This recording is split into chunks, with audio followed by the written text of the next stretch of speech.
नमस्कार।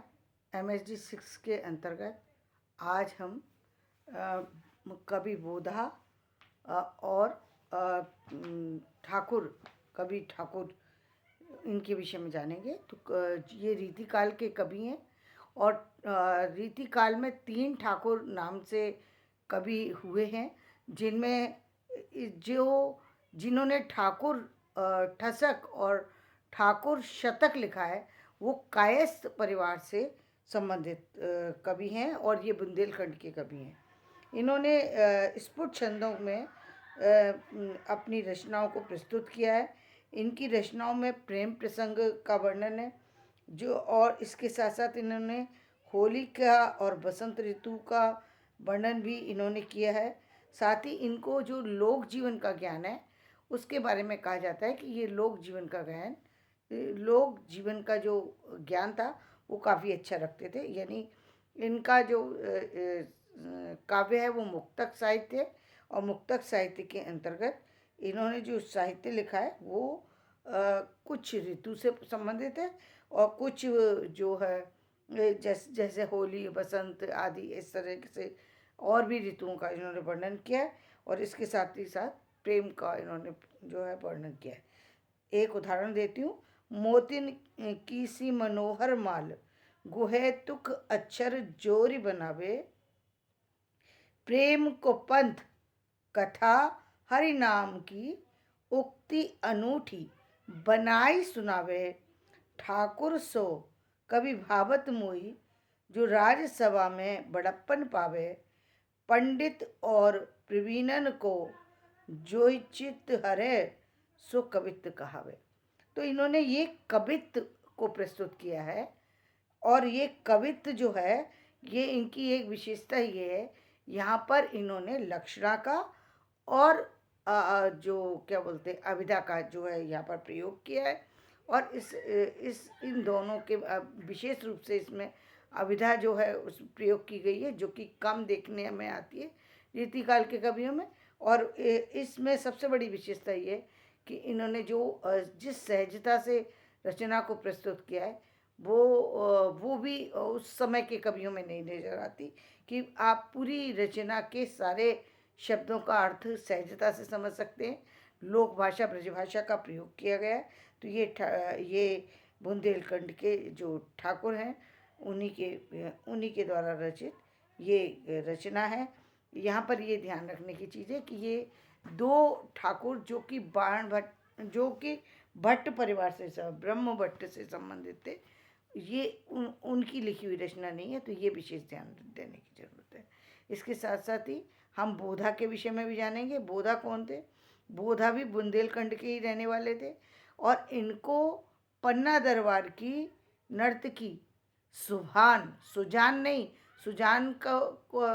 को जो प्रेम किया था वो किया था जो है न उन्होंने घनानंद ने सुजान को प्रेम किया था घनानंद ने और सुभान नाम की नर्तकी को जो प्रेम किया है वो बोधा ने किया है। और इस निर्वासन से इन्होंने जो है जिसके कारण से राज दरबार से इनको निकाल दिया गया था सुभान से प्रेम होने के कारण से जो कल जिनके बारे में मैंने बताया उनको जो घनानंद के बारे में जो मैंने बताया था कि घनानंद को दरबार से निकाला नहीं गया था, लेकिन जो ये थे बोधा इनको दरबार से निकाल दिया गया और निकाले जाने के कारण से ही इन्होंने 2 प्रेम पर ही आधारित 2 रचनाएं लिखी जो है माधवा नल काम कंदला चरित्र और विरह बारिश नाम से इन्होंने 2 रचनाएं लिखी हैं जिन पर फारसी का प्रभाव है। और ये जो है विरह से के प्रभाव से रचित रचनाएं यानी वियोग श्रृंगार की रचनाएं। जो 2 रचनाएं संयोग श्रृंगार और वियोग श्रृंगार, श्रृंगार के 2 पक्ष हैं, एक संयोग और एक वियोग। तो ये वियोग प्रधान रचना है।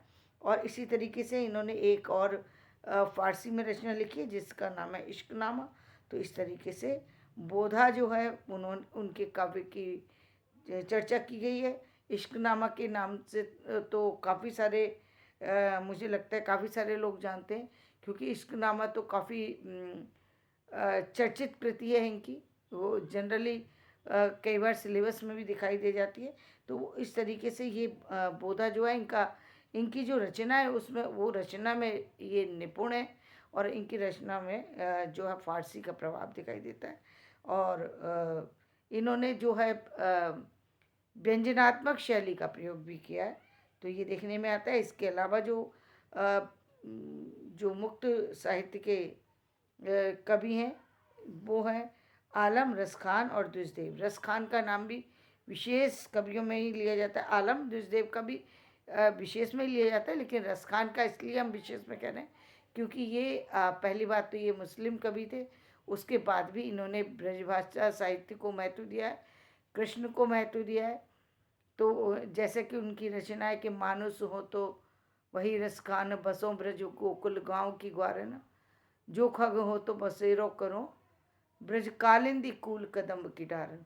तो यानी उनको इतना अधिक प्रेम था ब्रज से और वृंदावन से, कि वो वहाँ पर ही बसेरा करना चाहते थे, और उन्हीं लोगों की तरह से अपना खान पान उन्होंने जीवन भर रखा, और उनको ही अब जो है वो पूरे जीवन उन्होंने अपनाया, कृष्ण को ही अपना सब कुछ सौंप करके इन्होंने काव्य रचना की है।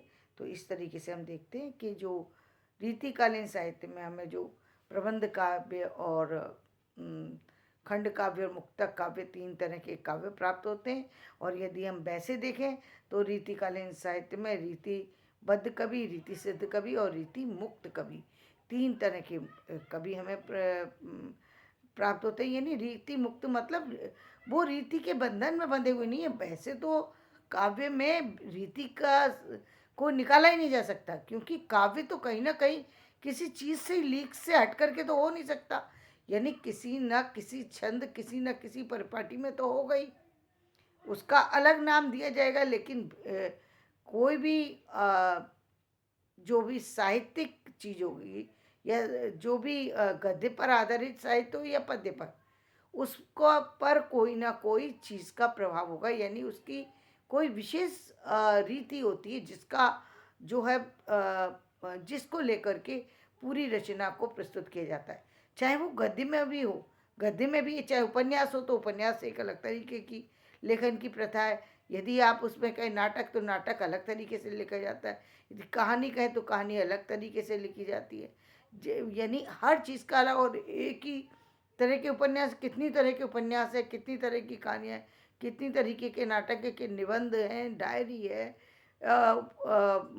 और आत्मकथा है, जीवनी है, रेखा चित्र हैं। अब इतनी तरीके का है कि आप उसको लिखेंगे जब, और सिर्फ मतलब ये मुख्य मुख्य है, इस मुख्य के अंदर जब जाएंगे तो इतनी पढ़ते हैं कि आप एक कहानी को लें तो कहानी, इतनी तरह की कहानियाँ मिल जाएंगी आपको कि कहानी साहित्य जितना कि आप कोर्स में पढ़ते हैं उससे बहुत अधिक है।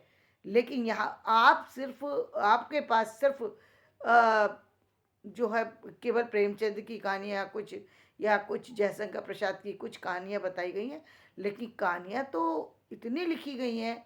और आधुनिक काल की कहानियाँ जो अभी लिखी जा रही हैं, वो तो शायद मुझे लगता है कि बहुत लोगों ने लेखनी चलाई है। उन लोगों का तो शायद अभी मूल्यांकन भी नहीं हुआ है सही ढंग से। तो मूल्यांकन होने, कमलेश्वर जी का नाम लिया गया है हिंदी कहानी में, जबकि बहुत सारी कहानी लेखक हैं। खुद मेरे पिता ही जो है वो, उन्होंने बहुत कहानियाँ लिखी हैं। तो बहुत कहानियाँ लिखी गई हैं। कहानियों के बारे में हम, कहानी उपन्यास तो बहुत लिखे गए, बहुत आयत में लिखे गए। हाँ, काव्य की हम कहें तो काव्य में जो जितना लेखन काव्य में 47 के बाद हुआ है, उतना लेखन तो पूरे साहित्य में कहीं नहीं हुआ है। और जो अभी हम जो देख रहे हैं 2015 के बाद बहुत कवि जो हैं, जो है इस समय जो कहेंगे मैदान में है, हिंदी मैदान में है, जो कि राष्ट्रीय रचना कर रहे हैं, और विश्व स्तर पर भी जाकर के अपनी रचना का पठन पाठन कर रहे हैं।